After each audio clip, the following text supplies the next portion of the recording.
Hi everyone, my name is Patty Montoya. I am the founder of Titiposa. I am a end-of-life coach. Basically, my services are helping family members, caregivers, caretakers walk through, be guided, be coached through the process of someone they love dying, right?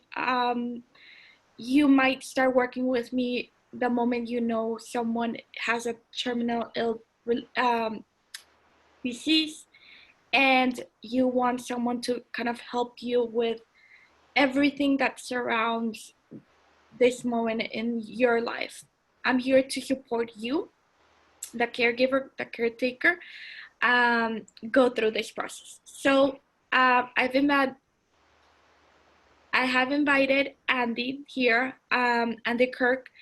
She is a funeral consultant, and I wanted to talk to Andy because funerals in COVID times have been so hard, so difficult. So there's so much lack of information, and we wanted to hear a perspective from someone that is in the funeral home system. Okay, Andy, do you mind if I just restart that introduction? Yeah, that's fine. Okay, let me do it again. I did not practice for this, and this was a mistake. I just been all over the place. Sorry. Okay. Hi everyone, thank you for being here, for watching our videos. My name is Patty Montoya. I am the founder of Titiposa. Titiposa is a new way of providing guidance and assistance for the family members of a loved one who is passing away, right? So as an end-of-life coach, my services vary depending on the needs of a caregiver, but mainly I am here to support the caregivers, friends and family of the person who's passing away in any way I can. I have a ton of resources. I have lawyers, funeral directors, therapists, psychologists that can provide any guidance you need. And I have a special plan to help you guide through this process. So if you're in need of anyone to help you kind of understand what's going on, how to take care of yourself, you can contact me. The information will be after this. So one of the reasons we're here is because I wanted to talk to Andy Kirk about funerals. Funerals during COVID feel very hectic, feel just lacking in education organization. And Andy, as a funeral consultant and working in funeral homes, she can give us that perspective of how to have a funeral during COVID times, but also what to do, what not to do, and how to have memorials. So we are going to talk about all of this. Andy, please introduce yourself. Tell us what you're here, what your expertise is all about. Very awesome. So I primarily work as a death care educator with Deceased Media and as a community engagement lead / consultant for Pahiki Eco Caskets. And I'm here to kind of spread some truthful information, some relevant information about funerals during COVID-19, what your options are, how consultants can help, all that good stuff. Great.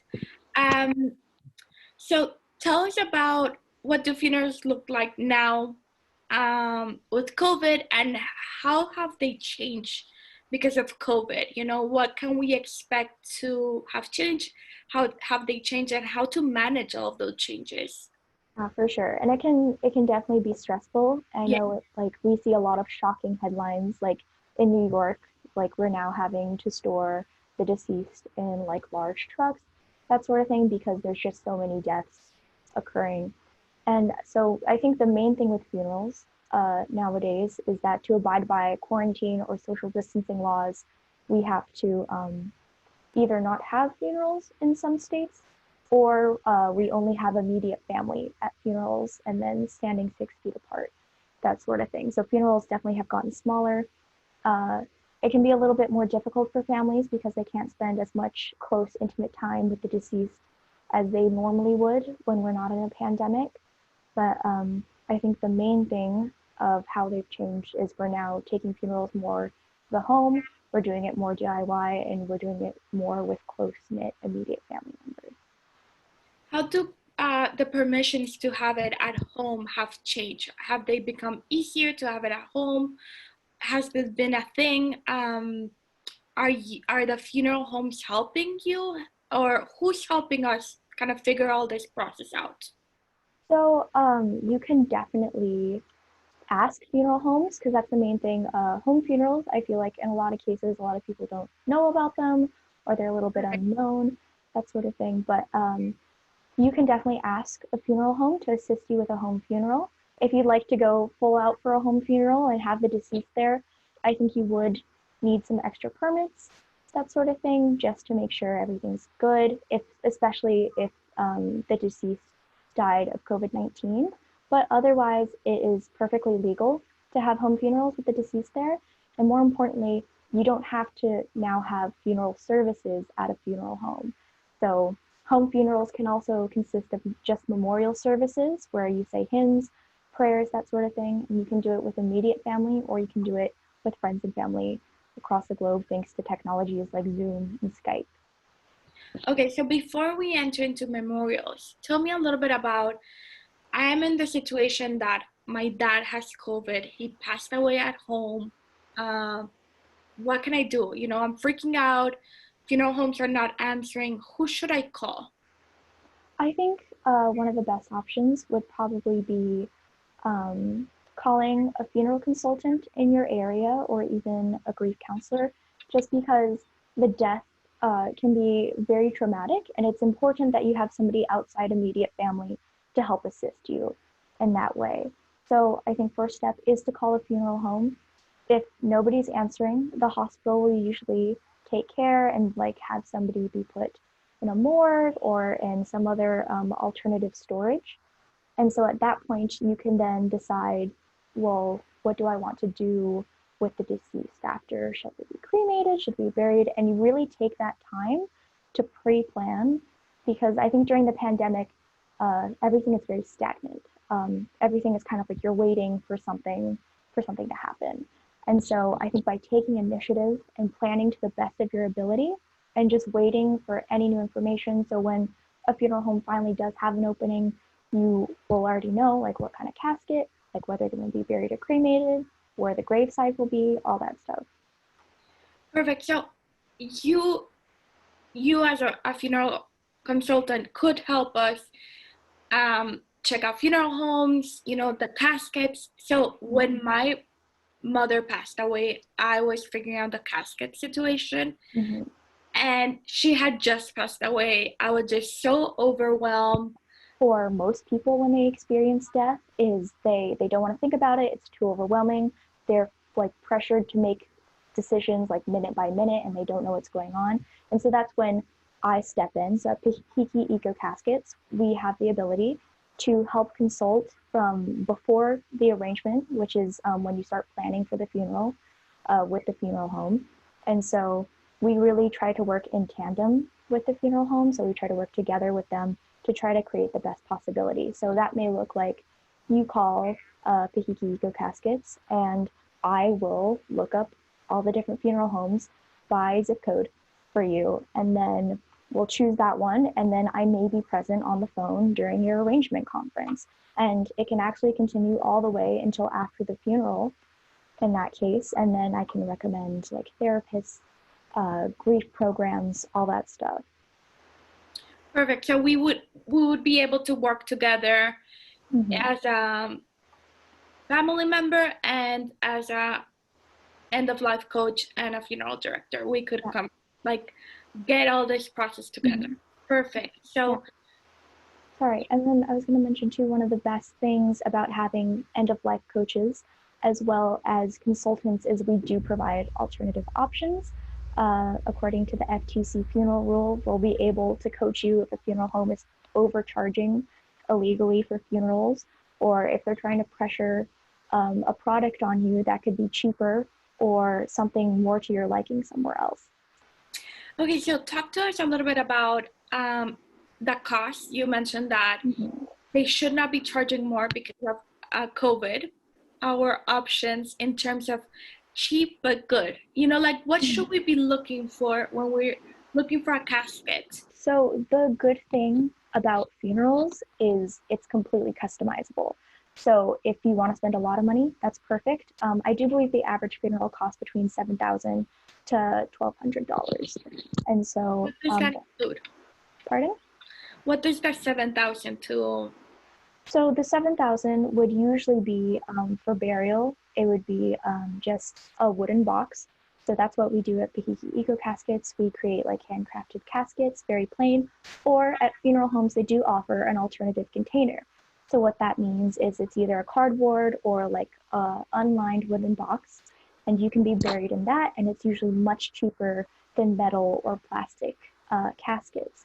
And then on the cremation side, you always want to ask for a direct cremation.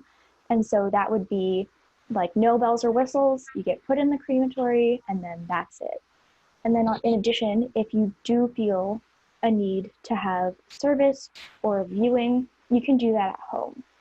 So you can either pay the funeral home to do it, which is a great option, it's fine, or you can do that at home, as well as have the funeral service at your home. So during COVID-19, again, that would look like either a timed memorial service, like a timed balloon release, or like maybe if I had a person recently or a client recently who loved yoga, and so their family did a timed yoga class. So at 3 p.m., all across the United States, they all did yoga. I love that idea. And we had talked before this about how you can, connect with people all over the country, all over the world. Mm-hmm. So we had talked about this before. We had discussed the, great possibilities of using Zoom, Google Hangout. There's so many services out there that are helping us, connect, right? So I want to talk a little bit more about that. I used to do webinars and events before I became an end of life coach, and any event is just chaos, right? There's gonna be things that do not work correctly. Mm-hmm. So, can you tell us a little bit about what to expect in the memorials via Zoom? Like, what things could we do? And then I can talk a little bit more about, how we can prevent those things from going wrong, right? So how could we work together in case there's a memorial that someone wants to do? How could we work with them? Yeah, so I think the best option is appointing either the consultant or like a tech-savvy family member to host and run the Zoom meeting. So that way you have someone who's comfortable with the software, they know what's going on, like they can tell like grandma and grandpa to unmute themselves and show them like where the button is, that sort of thing. And so I think the best option would probably be just talking about it. Like the MUT, I cannot stress pre-planning like enough. So just like plan to the T what you can do. But the great thing about Zoom and Skype is multiple people can be on the call. On Zoom, I believe up to 100 people can be on the call for free. And they can take turns speaking. So that means you can sing hymns, you can speak prayers, all that sort of thing. You can tell, like, appoint different people to the eulogies, that sort of thing. You can even contact a local church or a minister, and he can help and be a part of the service. And it's just a really wonderful way so everyone can get together. They can even in the chat box, so you're not disrupting the service, they can share their memories, they can share all this good stuff. And it's a way to come together without breaking quarantine or social distancing rules, but I think it's just as meaningful and just as impactful. Yeah, so one memorial we did Zoom, and what I did was I created an agenda. I sent it a day before. I made sure all the links worked. Zoom is also great because you can call in. So for like grandparents, for people that cannot access internet, you can always call in. Mm-hmm. Or if your computer's not working properly, you can see people, but you can also hear them. So there's so many reasons that Zoom, and there's other options out there that are great. So what I did was kind of created a plan. Who's gonna speak first, right? So that way, like, everybody knows what to expect a little bit. Some people want like someone to play a song, so in that way I can kind of mute and unmute. um there's always that situation that someone unmutes themselves, so having someone like you or I kind of manage that helps with that, all that technical and organizational steps. The also great thing about Zoom is that we can create meeting groups, so people can separate um, into different groups. Like, I don't know, all the cousins. I know when I meet with my family, it's like, oh my God, I want to see my cousins, or like friends from college, things like that. They can kind of go into different groups, so that's also something that you or I can like handle, and it has been very useful in the past memorials. But I love one of your ideas that you mentioned, the balloon releasing. Mhm. Can you tell us a little bit about that? And I want to talk after this about traditions and rituals that we can continue doing, but from afar. Yeah, so I think actually it's very popular with in-person um, funeral services too, a balloon release. So typically, if you aren't as savvy with Zoom, or maybe some other family members don't want to be on Zoom and interact with the funeral in that way, then I think one of the best options is to do a timed balloon release. So that's everybody set their clocks for 3 p.m. It's like how we do the 7 p.m. like cheer during quarantine. It's very similar to that. So wherever they are in the world, 3 p.m., they can take a moment, remember the deceased, remember their loved ones, and all the other family who's going to be missing them, and release a balloon. And it also works on Zoom. So I think a great option could be like you're on the video call, and then you can watch everybody do their balloon release at the same time. And the good news is most balloons can be found at like Safeway, grocery stores, Yeah, etc. So you don't have to go out and break quarantine to try to find a balloon. It's yeah. available. It's also good to say that there's other ways or rituals that you can like show love for this person, right? As we were talking, like eating a cookie and a glass of milk, because that's what the rituals before they went to bed. Mm-hmm. There's many ways of showing love and appreciation for this person that left. um what about rituals? What about like I know like in the Catholic world and Jewish, how can we work through those, or should we wait to Mm, be able to provide those kind of rituals? that's a really great question. So I think especially in cases of like Persian or Jewish funerals, is there is a time limit, which may be very, very difficult to meet, especially because of COVID-19. And in that case, you really have to work with the hospitals, the funeral directors, the consultants, everyone possible to meet those requirements. But I think in a simpler way, because of prayers or even funeral garb, I think that can be done pretty easily by yourself. So if, for example, if you are Catholic and you want like a Catholic prayer to be said by a priest or a minister, you can like FaceTime them, you can call them, all those different options. I know a lot of religious leaders are actually available over the phone during this time because they understand how difficult it can be for families. So you can call them and then ask them to say a prayer. If you're with a funeral with immediate family, you can actually put it on speaker so everyone can hear, and it's more like they're praying over the deceased rather than like on the phone. You're Yeah, the only person who can hear it, sort of thing. And then as for like religious garb, all of that should be honored. There shouldn't be any issues with that. I think the main issues is timing. So those religions that do require timing, depending on what state it is, it might be a little less accessible, but there's still ways to honor religion and honor tradition uh, during COVID-19. Because the main difference between funerals now is that there's not a large social gathering because of social distancing and quarantine rules. So, for example, if your loved one needs to, like by religion, needs to be draped in a white shroud, you can totally bring a white shroud to the funeral home, and they will definitely honor that because they understand. yeah. I love the idea of including your rituals, even if you're doing a Zoom. So one of the ways that I've helped families is kind of understanding their rituals and figuring out ways to still have them. So like if you're Catholic, you can have a mass on Zoom. You can ask a priest, or we can even send like prayers. Another thing that we can help out with is kind of creating packages to send out to everyone, right? So like, hey, I want everyone at 12 p.m. to, have this prayer, read it out loud, have a balloon.